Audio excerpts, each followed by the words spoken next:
So guys, welcome. And I'm really grateful that you're able to join me this weekend, that we've been able to introduce to you some of the biggest influences that I've had in my career, including Seth, including Chris Voss, Risha Grant.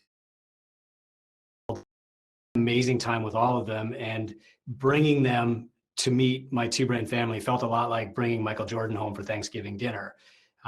So before we get going today, I've got a little exercise for you. It's fun.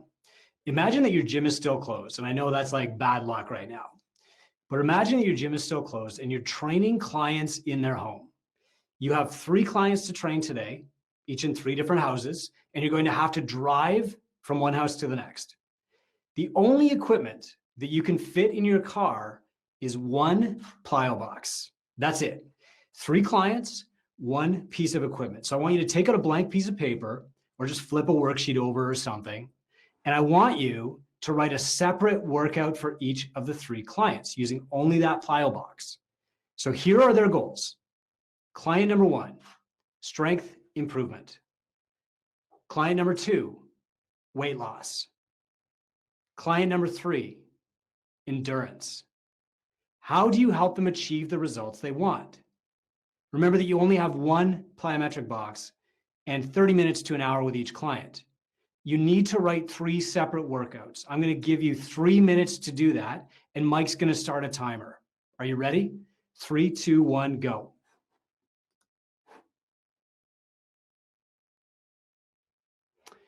Mike Lejeune, you would look amazing in a cycling jersey, okay? I think everybody knows it. I'm just stating the obvious here. So you have 3 clients. Here are their goals again. Client number 1 wants strength improvement. Client number 2 wants to lose weight. Client number 3 wants to build endurance. You have 1 plyometric box and you've got to write a different program for each one. It's not a trick question. I'm not waiting for people to say they all get the same program. We're not going to debate that point today. I want you to write 3 separate workouts with 1 piece of equipment. Yep, thanks, Jeff and the Hildebrand crew. Strength improvement, weight loss, build endurance. You can post your workouts in the chat. By all means, do that. It looks like you've got 2 minutes to go.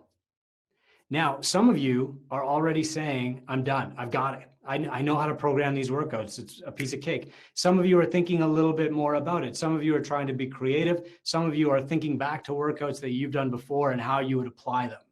Some of you are thinking like, oh, this is the skill that Chris made us do at the start of COVID, and you're right. But what I'm really confident in is that everybody in this room watching this video, talking with me right now, can do this exercise with 1 tool. So you've got 1 minute and 20 to do it. As soon as you're done, you can share your workout in the general. Raise your hand and say done, and I'll know that you're done. Graham, thank you, sir, for posting the first one. Great stuff. Good stuff, Guy.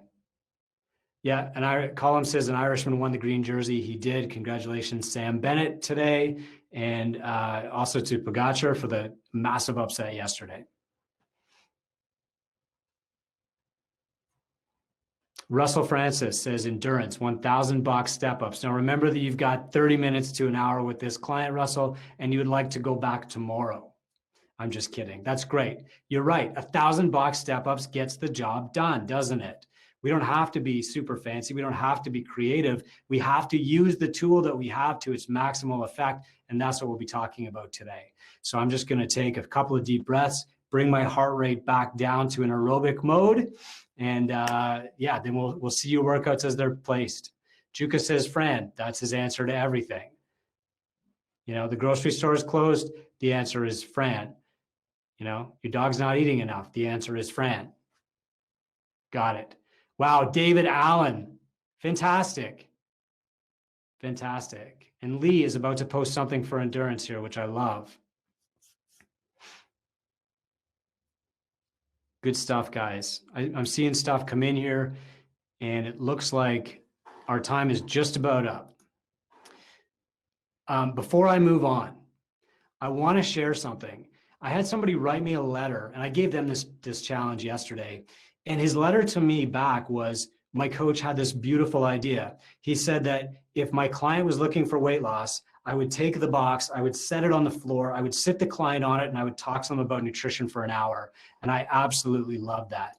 But the point of this exercise was not to find the best workout for endurance or the best workout for strength, or to start a conversation about the best height of plyometric boxes. The point was to show you one more time that one tool is enough. All weekend long, you've been learning from some of the top minds in the industry. When we had to change the summit, I said, how can I bring the exact knowledge that gym owners need right now to them? And my first thought went, Seth. I need Seth. We need Chris Voss. We need Risha Grant. These people have the tools to solve the problems. We need Cameron Harold to help us with Vivid Vision, and he gave us so much more too. We need Jen Brocksterman to tell us what it's like to survive tragedy. And we're talking about tragedy because this has been a rough year. Raise your hand now, virtually, if this has been the hardest year of your life. Hold it high. I want you to hold it up for at least 3 seconds. COVID has taught us many, many lessons. You've figured out a ton on your own, and we heard a lot more lessons this weekend. So today, though, I'm going to share the lesson that no expert talks about, that no guru wants to publish. And I think a lot of experts are scared to reveal, including me. I was thinking about this talk and how I was going to deliver it, and how I was depressed that I wasn't going to be able to see you in person. And I was procrastinating on writing this speech. I was giving myself lots of excuses, but really I was just sad that we weren't going to be together. So last Saturday morning, 8 days ago, I hadn't written it yet. I was scheduled that day to do a very hard ride on my bike, and I was giving myself more excuses. And my workout was supposed to be an hour and a half long, with an hour at full-on race pace. Now, 60 minutes at full-on race pace is a very hard workout. Pro riders might ride every day, but they don't go race pace all the time, even when they're racing. The pros might go hard for a minute and then back up for 30 seconds or so, and then hard for another 2 minutes, and then back up for 20 minutes. And I'm going to explain how that works today. But last Saturday, when I got up to do that training session, it was raining. When I ate breakfast, it was still raining. By 9 a.m., it was pouring. I kept refreshing my weather app. At 10 a.m., when I was scheduled to get on my bike, it was coming down so thick that I could barely see my garage from my house. But I couldn't wait any longer, so I went outside and got on my bike. I set out in a downpour. I have slick road tires on my bike for speed, but that makes wet pavement a little bit risky. But I headed out anyway. And 5 minutes into the ride, the heavens opened up and it started to absolutely pour on me. 5 minutes into that ride, the wind picked up. Did I mention that it was 6 degrees? My Garmin bike computer said gale warning. I've never seen that before. After my little warm up on my bike, I cranked my wattage up to 270 watts, which is race pace for me. Now, if you're not sure what race pace wattage feels like on a bike, and you're a CrossFitter, do this. Take a barbell, put about a third of your weight on the bar, and then your goal is to hit 60 thruster reps in a minute, okay? And your goal is to do that for about 2 or 3 minutes back to back, and then take a minute off, and then do that again. That's about what a 400 watt interval feels like. My job was to do about 270 watts. So I cranked my wattage up to 270. I stayed there for 1 minute, and then I hit a set of train tracks so hard that my water bottle bounced out of its rack. I squeezed the brakes, I stopped to get it, I turned around, and then I started back up again. Cars were passing me too close. They soaked me when they did. My shoes were starting to squeak on every pedal stroke. The flasher that was warning traffic on the back of my bike got so coated in mud that they couldn't see it. When I reached the 20K mark, I finished my first interval. I was cold, I was angry, but I was fast. I was flying. So I decided to keep going. I rode slowly through the rest interval, but the rain was running down my neck So I lowered myself back into the drop bars and I started the second hard interval early so that I could warm up. And that's when it really started to come down. The rain was hitting me so hard that it felt like hail, and I was worried that the temperature had dropped cold enough to freeze the road. I could barely see out my glasses because it was so cold out here and I was fogging up on the inside. It was covered with droplets on the outside and the fog on the inside. Rain was covering the road from side to side. I couldn't even see where the puddles were anymore. And as I rounded the corner and I entered Mennonite farm territory, the puddles blocked my vision of where the huge potholes were in the asphalt. I couldn't turn my head to check for vehicles behind me because I was terrified. I just kept going straight because I knew if I slowed down, I would be in trouble.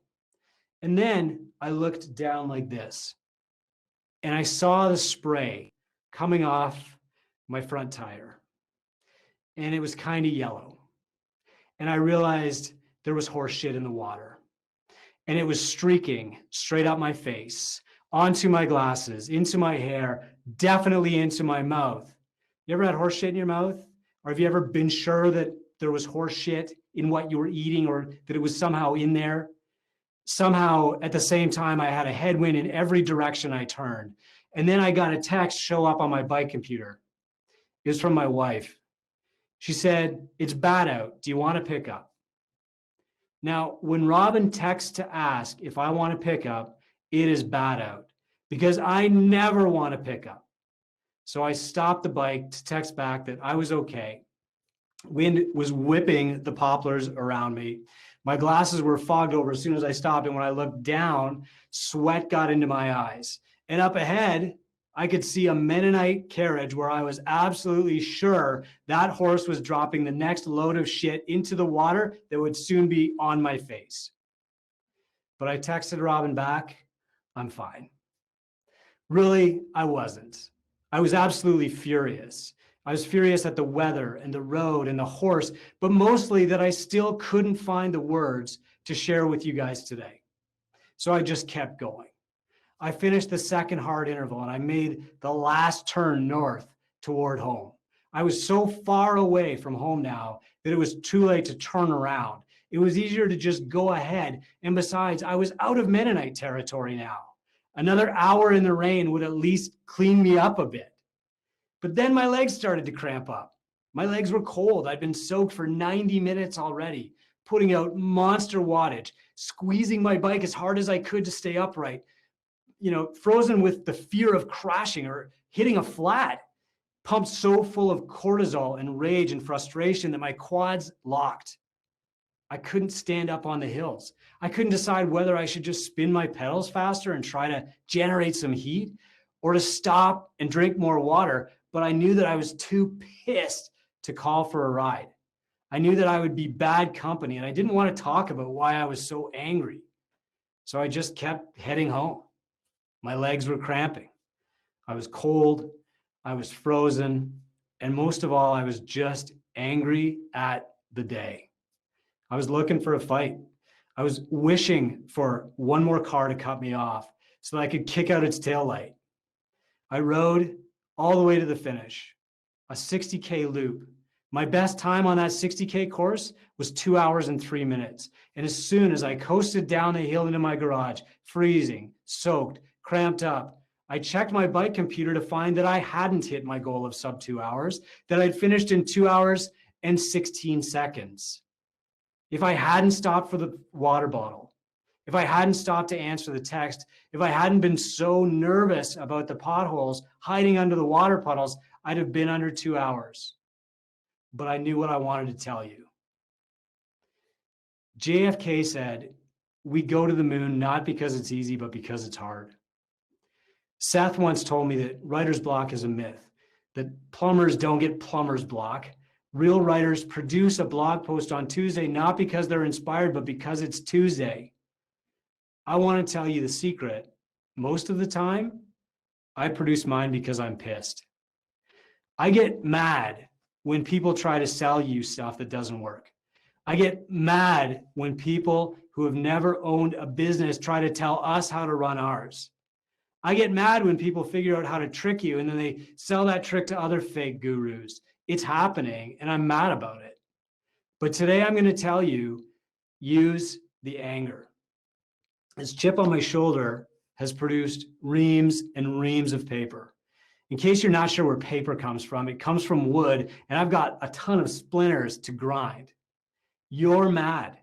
2020 hasn't been fair. Good. Use it. One of the most powerful scenes in any movie that I've ever seen comes from Good Will Hunting. In the scene, Will, the student, he's talking to his teacher about the abuse that he suffered at the hands of his father. His teacher, who was also abused as a child, is Robin Williams, and he's finally earned Will's trust, and Will is opening up about the abuse for the first time.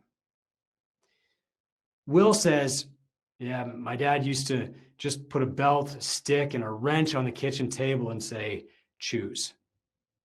And Sean, the teacher, played by Robin Williams, says, well, that's a tough one, but I got to go with the belt there. And Will, the student, says, I used to go with the wrench. And Sean is dumbfounded. And after a few seconds, he says, why? And Will says, because fuck him. That's why. Will's response is not what you'd expect. And a lot of you didn't expect me to use the F word in this speech. And I'm not comparing COVID to abuse, but sometimes resilience doesn't mean surviving the hard parts. Sometimes it means fighting back. We don't choose our exercise because it's easy, but because it's effective. We don't choose high intensity interval training because it's the only effective method. We choose it because it's hard.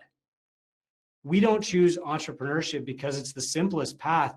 We don't choose entrepreneurship because it's the most secure path. We don't choose entrepreneurship because of the possibility or because it's available, but because it's hard.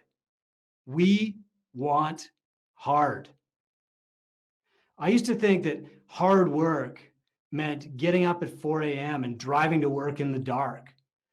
I used to think that hard work meant working until 9 p.m. and then going home tired and cranky. But that's not hard. That's just long. That's endurance. I thought that hard work meant skipping lunch to save $4. I thought it meant giving my wife a budget. But that's not hard. That's just accepting limitations. I thought that hard work meant you're going to win some and you're going to lose some, and falling down 9 times and getting up 10 and failing forward. But those things, that's just stubbornness. And in a first world country like ours, we don't have far to fall. Hard means failing and deciding never to fail again, never to repeat the same mistakes, and getting better instead of just getting back to normal. Hard means using failure to show you a place you will never go again. I used the hard. I knew how to grind. I knew how to work, but now I embraced the hard. I asked myself, what is the hardest thing on my to-do list today? And I did that first, just like Cameron said this morning. Hard was what showed me what was most important. I called my bank and I asked for a cash flow loan. I called my partners and said, I'm going to fight City Hall on this thing. Are you in or are you out? And they both said out. I confronted my staff and said, here's the line. Can you meet it? And 2 said no. I chose the wrench and the nut began to loosen. One Christmas, early in my career as an entrepreneur, I was counting up our bills and I was counting up the money in our checking account. And I had a lot of one and very little of the other. I could barely pay the electrical bill. And my wife was making this long gift list. She's a very generous person. She has 10 nieces and nephews, and most of those have kids. She has 4 brothers and sisters and a ton of friends. I looked at the list and I said, we can't afford this. $500, that's our limit for Christmas gifts. And I thought I was being generous. She put me in my place. She said, I'm not going to live like that. My entrepreneurial income was a failure. My new goal wasn't, I need to make $45,000 per year. It was, I need to buy Christmas presents. It was, I need to stay married. It was, I need to fulfill the promises I made to this girl.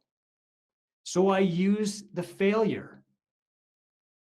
Instead of saying, I can't afford this, I learned how to say, how can I afford this? And now I can.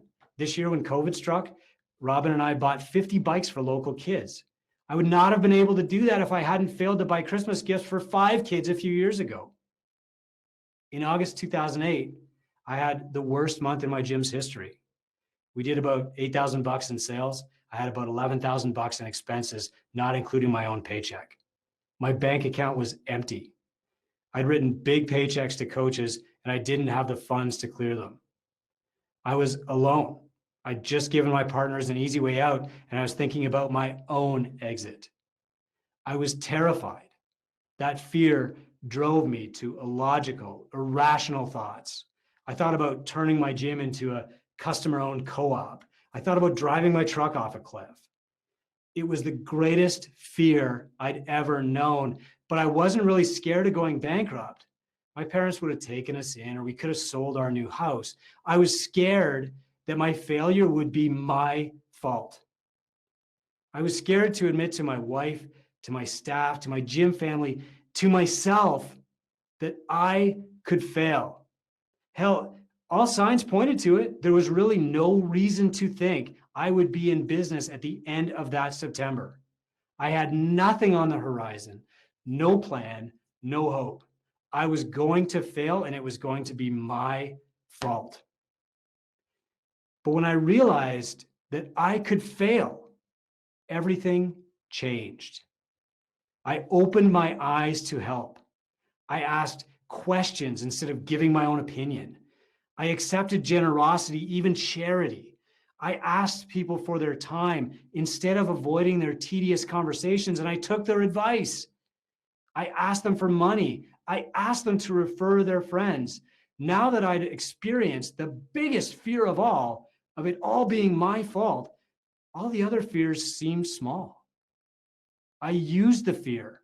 I said, I'm never going through August again, and I meant it. So I planned for revenue the next July. I charged money for our in-house competition. I cold called hockey teams and asked them to train with us. I was scared to do it, but I was more scared of what would happen if I didn't. I used the fear of fragility to build the systems that would make me anti-fragile. I used the fear. I'd been pushed up against it, and I found that I was best with my back to the wall.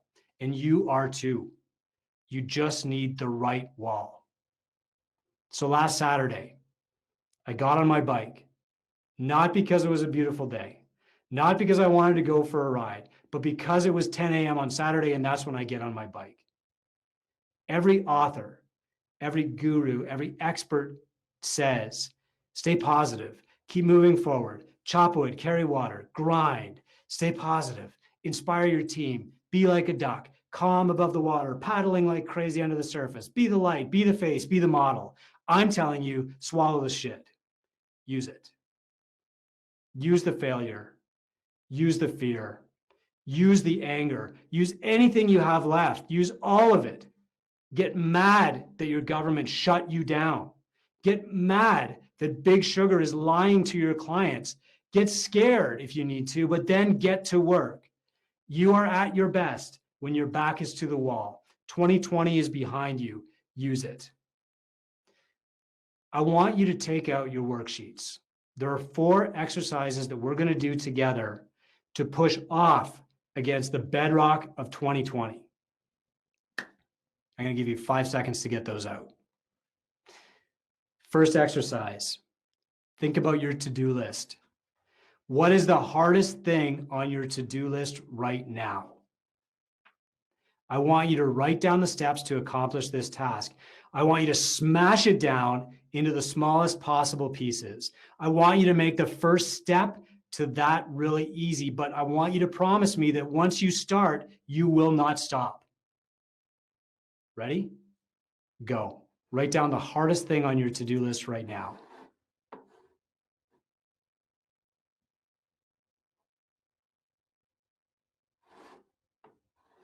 If you don't have a sheet, your regional host will share it with you, or Amber's, I believe, just posted it in the chat. The hardest thing on your to-do list, the thing you don't want to think about, the bank account that you don't want to check, the staff person you don't want to fire, the sales call you don't want to make. What is the hardest thing? It's the landlord that you don't want to call.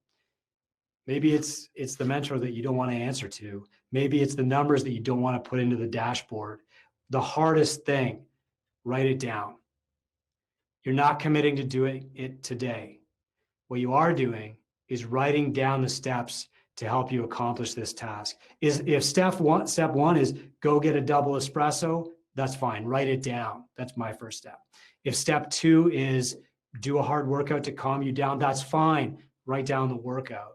If step 3 is find the phone number, then write that down. If step 4 is pick up the phone, that's fine. If step 5 is dial, that's fine. If step 6 is say hello, fine, but break it down into small, achievable tasks.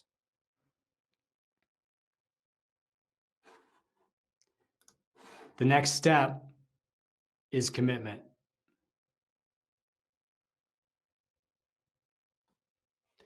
I want you to commit to doing only the first step. I want you to write beside that first step, here's the date and time that I am going to do this thing. If that first thing is go get a coffee, then write down the date and the time that you're going to go get a coffee. That's all you have to do. I don't need to give you a deadline. I don't need to tell you have this done by Saturday. I need you to commit to the first step. That's the first promise we need to make each other. The second promise that we need to make each other is that once you start those steps, you will not stop until it's done. Okay? Write down when you'll do that first step. And then we're going to move on to the second exercise. This is the easy one. What about 2020 has made you angriest? How will you channel that anger into change? What will you tell your clients about it? So here's the path to change. Identify what has to change. What made you angriest? I couldn't pivot people online. Well, how will you channel that anger into change? We will spend more time one-on-one with each client in class and explain the purpose of the workout. I couldn't keep revenue, or I couldn't sell my online program. What will you do about it? How will you channel that anger into change? And then the third step is, what will you tell your clients about it? How will you explain this change to them? And I want you to do this as a stream of consciousness exercise. There's no right, there's no wrong answer. The answer is that you have a plan. What about 2020 made you the angriest? Really think deeply. It wasn't COVID. COVID caused some effect on you. What effect was it? What caused that effect? Dig deep, get in there, and then use that to identify the change that you need to make. I'll give you 30 seconds here. Mateo's got a long list of things that made him angry in 2020. You can flip the page over if you want to, and you can use the back.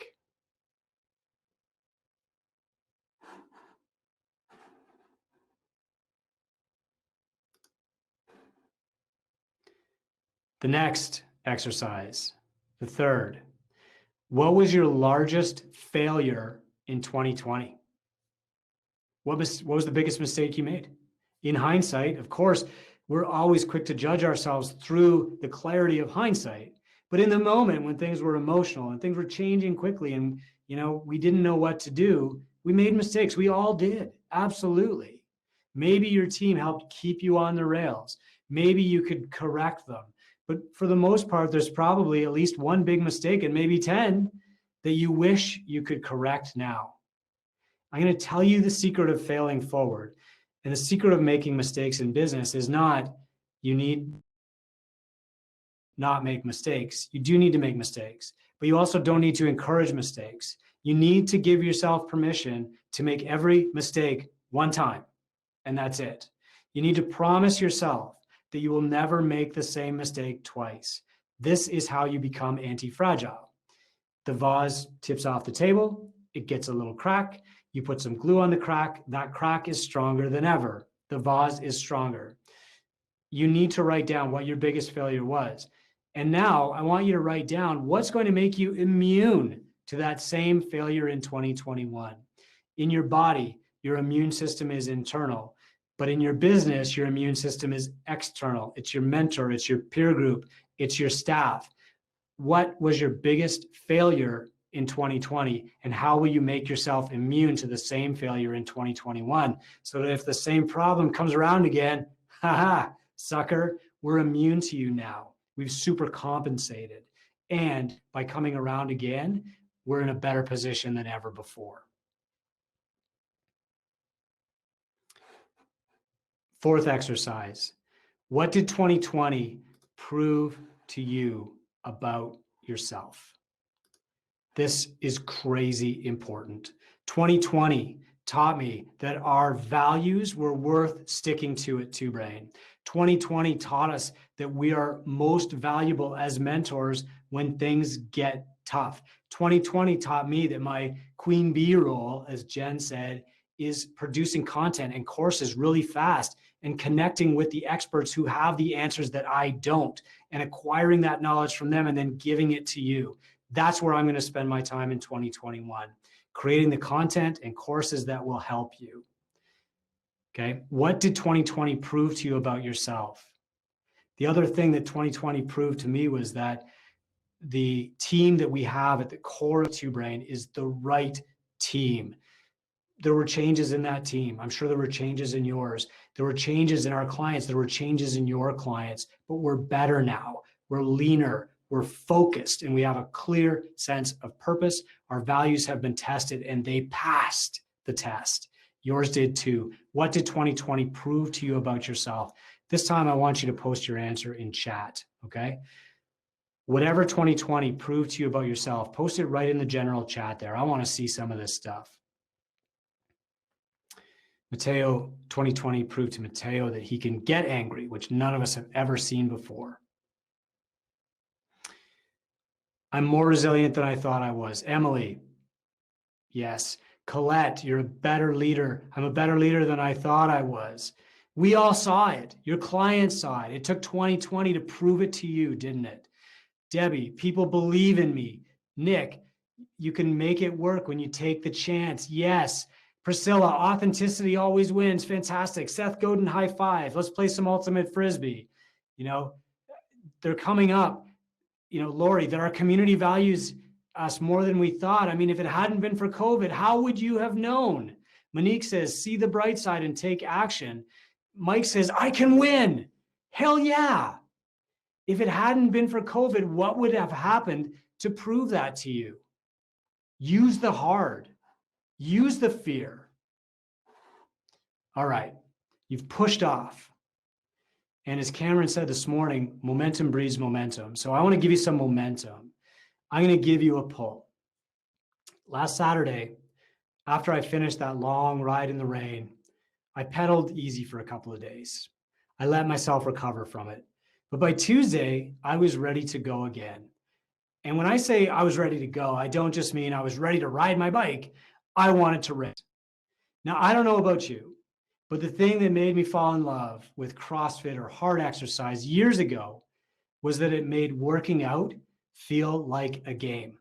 I couldn't wait to work out every day. And now the cycling community has recently figured out the same thing, that if you attach a timer and a GPS to Google Maps, every road in the world becomes a race course. Apps like Strava bring a leaderboard to every hill in the world. You can race against the best person ever on that hill, even when you're alone. It's a whole new game, and that's the point. Of course, some of these online race segments are more popular than others. Some are tests of your cycling strength. Some are tests of your will. Some are tests of your faith. And the hardest ones are the ones that attract the most competition, because we all want to get better. Now, a typical segment online, a race segment, goes like this. You approach the segment on your bike. In real life, you hear your bike computer count down to the starting line. 120 meters, 80 meters, 40 meters. It feels like 3, 2, 1, go. And your heart rate starts rising with excitement. Anxiety is my cardio. Halfway through the segment, a minute or 2 minutes in, when your breath finally catches up to your body, You feel like you're literally turning yourself inside out. I swear, if you look down, you can see the blood moving through your quads. Your lungs feel like you're breathing through like an unfiltered Marlboro Red. And as your heart rate crests 195, you start counting reps, pedal strokes, 9, 10. What comes after 10? And your field of vision like narrows down to this fine point, and your front wheel is swerving like you're drunk. I don't know if you've ever tasted your left ventricle before, but let me tell you, it tastes like blood and PRs. So you put everything you have into training, and you get faster, and you buy better bikes, and you get faster, and you drop weight, and you carb load, and you train harder and harder, and you get faster at the segment, and you climb the leaderboard of the segment, and you race it, and then you race it again and again and again. And then one day you finish 4th and you can't climb any higher. Because here's the thing that every cyclist eventually realizes: you can't win alone. Despite all of your training, the best nutrition coaching in the world, your tolerance for pain, and your world-class bike, you can't attack a leaderboard by yourself. Why? It's because 3 good cyclists working together will all beat an amazing cyclist working alone every single time. Why are most of the biking high scores on Strava owned by people who like hit them 7 years ago, still standing today? Why, with all of the new training, all of the new technology, all the Whoop bands, all of the thousands of individual attempts, can't modern cyclists beat 3 guys working together on old imperfect technology? Why, even with all the money and the knowledge and the drugs, couldn't Lance Armstrong win a Tour de France when he was on a bad team? Why did he need a team of superstars to win an individual event when he had every possible advantage at his disposal, even the illegal ones? It's because of something called draft. When you ride in front of me, you work about 30% harder than I do. It's why geese fly in a V. And even the NASCAR loving rednecks know about draft, right? It's their excuse to like tailgate you on the freeway. They're just tucked in nice and close because they're drafting you. So while you're riding your bike in front of mine, I'm saving energy. You're pulling me. And the bigger you are, the more draft you create. When I ride behind big guys like Mike Watson, who's watching this in the next room, it feels like I'm riding a big coach down the road. But while I'm sitting back there and you're pulling, I'm resting. And then after a minute or two, you can pull away to the side and I'll pass you. And then you drop in behind me and you rest while I pull you. Working like this, one and then the other, we can save about 30% of our energy. And then when it's time to pull, we have energy to spare. We can pull faster. We can ride faster working together. This effect is even more pronounced in a group. When the big group of 150 riders blasts across a flat stage on the Tour de France, they're going like 60 kilometers an hour. Not because every person in that group is pedaling their ass off. Most of them aren't. Only a couple of guys at the front are working at full capacity. Everybody else is cruising. They're waiting their turn to do the work at the front. Some of them are eating a sandwich. And when the front guys drop back, totally spent, and the next guys point their heads into the wind and crank it up, because the hardest part of cycling isn't the hills, it's the wind. The hardest part of business, it's not the obstacles. No matter how high the hill, it eventually ends. It's not the technology or the knowledge. You can find those things. The hardest part of business is finding a group of people who pull you forward instead of just keeping you company. This is your peloton. Look around you. If you're at a regional event, look at the person on your left, look at the person on your right. If you're attending online, look at your coaches, look at your spouse, look at your business partners. If you're all by yourself, locked away in a room somewhere, look at the other people at your virtual table on Remo. We chose this platform for a reason, to show you that you are not pulling alone, that you are in a peloton. For a while, I had to take a hard turn at the front of that peloton. And then some of the people who are now mentors took their turn at the front of the peloton. And now other gym owners are pulling us. They're riding at the front. They're breaking the wind for the rest of us. Who are they? Look at the award winners for 2020. Jared Byko won top gym for 2020 for providing coach education and opportunity. If you want to provide better coach education opportunity, follow Jared into the wind. Molly Keeland won Gym of the Year for the best culture. If you want to provide better culture at your gym, follow in Molly's draft. Mike Collette, Gym of the Year for metrics. Amazing job, Mike. If you want to improve your metrics, follow Mike. Tuck into his wheel. Let him pull you. He will. Mary and Andy Bamila, 2020 award winner for Owner Lifestyle. If you want to sort out your head, get your priorities straight, eat the sandwich, take a vacation, ask Mary and Andy. They will pull you. Future star, Brandon Evans. If you want to see somebody on the rise really quick, you tuck in behind Brandon Evans. Phil Neep, comeback of the year, and Amy, amazing job. If you're having a tough time right now and you can't figure out how to get through, you can't figure out how to embrace the hard, you can't figure out which way the headwind is coming at you, you call Phil and he will help you. If you're not sure how to get your clients to nominate you for things, to recognize the work that you're doing, and you don't want to go through COVID again to do it, you call Nick Seebach because he won the Client's Choice Award this year. He knows how to get his clients to take action. Follow these 7. They are breaking the wind for the rest of us.